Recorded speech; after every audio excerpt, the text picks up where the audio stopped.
दिनेश निरहुआ जिंदाबाद।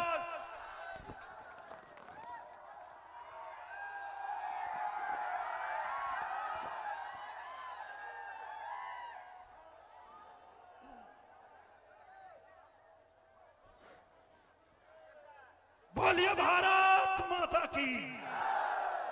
आज हमारे डॉक्टर रणविजय जी के लिए, रणविजय कुमार जी को आशीर्वाद देने के लिए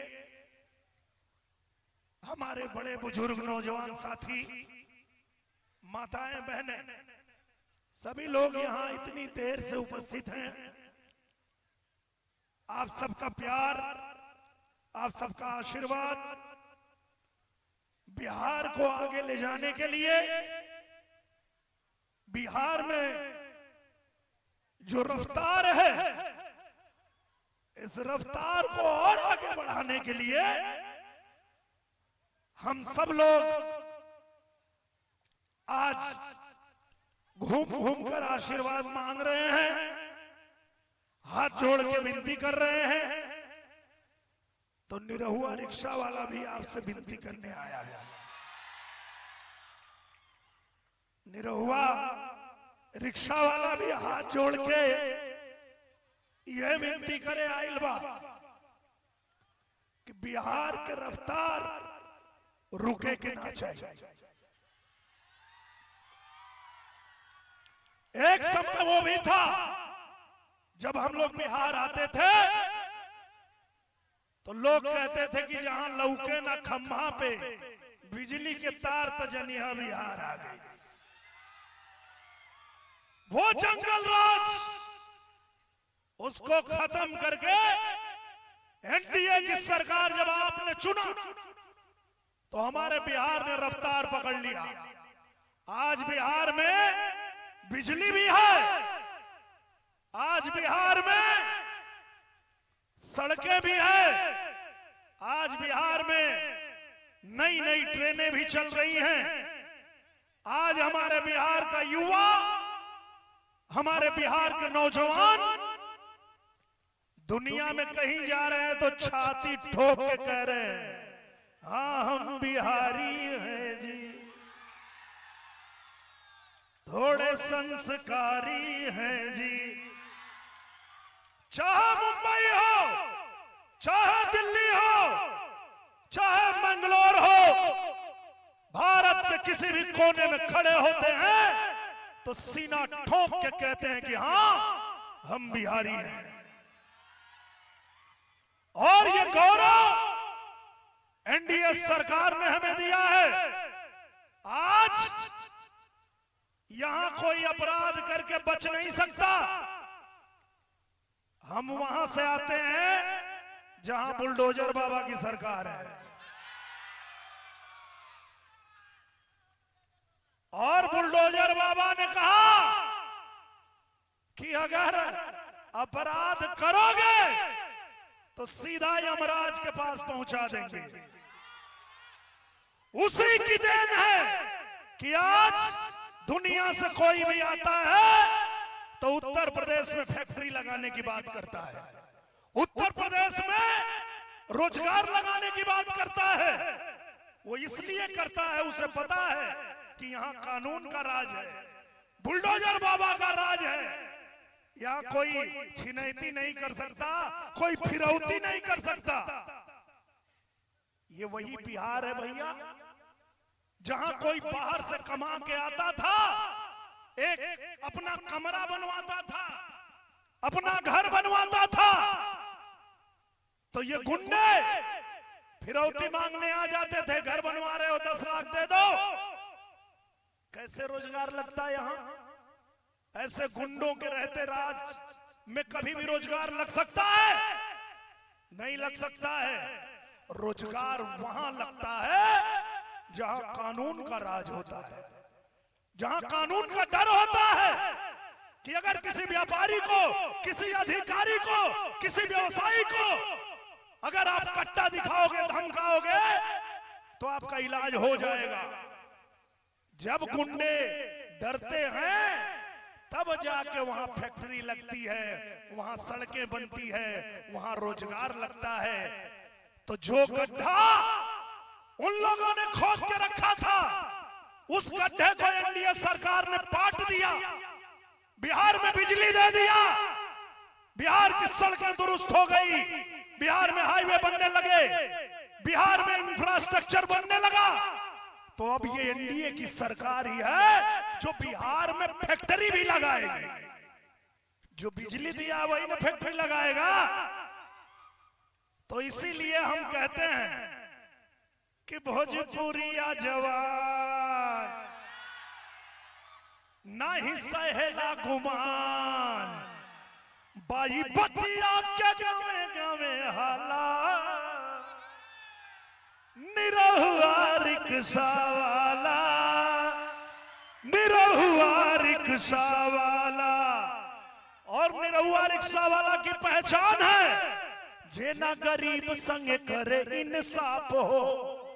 ए भैया रही ले हम करे खिलाफ हो, तब चाहे जान जाए चाहे परान जाए, नहीं बढ़ल कदम पिछुआला। तनी एक बार गमछवा उतारा लो, गमछवा, और हमरे साथ एक बार तनी गा के बतावा, निरहुआ रिक्शा वाला, निरहुआ रिक्शा वाला, निरहुआ रिक्शा वाला। और निरहुआ रिक्शा वाला यह निवेदन करे आइल बा कि आप लोग कौन बटन दबाइबा? सीधे कमल का बटन दबाना है, एकदम नहीं भुलाना है, बूथ के ऊपर जाना है और कमल का बटन दबाना है। और हमारे डॉक्टर रणविजय कुमार को भारी मतों से विजयी बनाना है। और जब रणविजय कुमार जी जीतेंगे तो जैसा कि प्रधानमंत्री जी ने भी कहा, आपकी जो मांगे उनके सामने रखी गई वो सारी मांगे भी पूरी होगी। बिहार हमारा तरक्की करेगा, आगे बढ़ेगा। और बिहार के बारे में आज तो यही है कि बिहार में बहार बा, 25 से 30 फिर से नीतीश। और यही नारा के साथ हमनी के कहता नहीं जा, रफ्तार रफ्तार रफ्तार पकड़ लिहले बा बिहार। भैया नई पीढ़ी का नया है बिहार, फिर से जनता मांग रही है एनडीए सरकार। और रफ्तार पकड़ लिहले बा बिहार, रफ्तार पकड़ चुका है बिहार। आओ देखा धूप में खड़ा होके हमार भैया लोग, हमार बहनी लोग दूर दूर तक खड़ा होके, इधर दूर दूर तक खड़ा होके हमार बड़ बुजुर्ग नौजवान साथी लोग, हम सबके देखा तानी, चाची हुआ खड़ा बाड़ी, सब लोग खड़ा बा, देखा तानी मीठी मीठी मुस्की तुम्हारा तारा, टुकु टुकु ऐसे काहे निहार तारा। देखता नहीं मीठी मीठी मुस्की तुम्हारा तारा, टुकु टुकु ऐसे काहे निहार तारा। कथी चलत मन में सवरिया हो, हटे हटावले ना हटे नजरिया हो, हटे हटावले ना हटे नजरिया हो। जान मर जान हो मरून कलर सड़िया। तो यही निवेदन, यही आग्रह आपसे करने आए हैं कि कमल के निशान वाले बटन को दबा करके एक बार फिर से बिहार में एनडीए की सरकार बनाना है। और बिहार में एनडीए की सरकार बना करके हमारे बिहार के जितने नौजवान हैं, हमारी माताएं हैं, हमारी बहनें हैं, हमारे भाई हैं, उनके चेहरे पे मुस्कान चाहिए, हमें उनके चेहरे पे मुस्कान चाहिए। और बिहार में अब जंगल राज नहीं चाहिए। बिहार में जंगल राज चाहिए हो ना चाहिए? बिहार के सड़क में गड्ढा चाहिए ना चाहिए? बिहार में अंधकार चाहिए ना चाहिए? बिहार में बहार चाहिए, नीतीश कुमार चाहिए। और नीतीश कुमार जी के शासनकाल में जैसे बिहार आगे बढ़ा है वैसे ही आगे बढ़ता रहे। हम सब भी आपके साथ हैं और जब जब आप याद करेंगे आपके बीच हम लोग ऐसे ही आते रहेंगे, आपका उत्साह बढ़ाते रहेंगे। और हम तो अपने रणविजय कुमार जी से ये भी कहे कि सब जगह शूटिंग हो गई बा, तनी एक शूटिंग यही जो हो जाए। इतना बढ़िया यहाँ लोकेशन बा, इतना बढ़िया बढ़िया यहाँ लोकेशन देख के हम कहनी कि एक शूटिंग यही जो हो जाए। अब तब बिहार सरकार शूटिंग खातिर भी नया नीति लागू कर देले बा कि बिहार में जो फिल्में बनेगी उनको भी सब्सिडी मिलेगी। ये है एनडीए की सरकार कि मुंबई में जाने की जरूरत नहीं है, बिहार में ही फिल्में भी बनेगी। बिहार में फिल्म भी बना ला, जैसे आज उत्तर प्रदेश में बना था, जैसे बुलडोजर बाबा वहां बनवाता है, वैसे ही बिहार सरकार भी आज नियम लेके आ गई है। तो हमें ऐसी ही सरकार चाहिए जो हमारे युवाओं के लिए काम करे, हमारे नौजवानों के लिए काम करे, व्यापारियों के लिए काम करे, किसानों के लिए काम करे, हमारी बहनों के लिए, हमारी माताओं के लिए। और कुछ लोग जो भ्रम फैला रहे हैं कि खतवा में जो पैसा आई लो वापस चल जाए, झूठ बोल रहे हैं सब। किसी भ्रम में नहीं पड़ना है। ये नरेंद्र मोदी भारत माता के लाल हैं, सपूत हैं, ये सिर्फ देने का काम करते हैं। इन्होंने पूरा जीवन भारत माता की सेवा के लिए दिया है। और मैं तो ये भी कहता हूं कि मोदी योगी इस कलयुग में राम लला के दूत हैं और भारत माता कहती है ये दोनों मेरे सपूत हैं।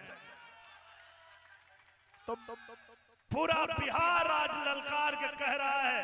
प्रथम चरण का चुनाव हुआ, पूरे प्रथम चरण के चुनाव में हमारा एनडीए एकदम आगे चल रहा है। यहां भी हम चाहते हैं कि आप बूथ पे जाइएगा, यही जोश, यही जज्बा बूथ पे दिखना चाहिए और कमल के निशान को दबा करके रणविजय कुमार जी को जिताइएगा और जीत का जश्न मनाने के लिए निरहुआ रिक्शा वाला फिर आएगा आपके बीच में।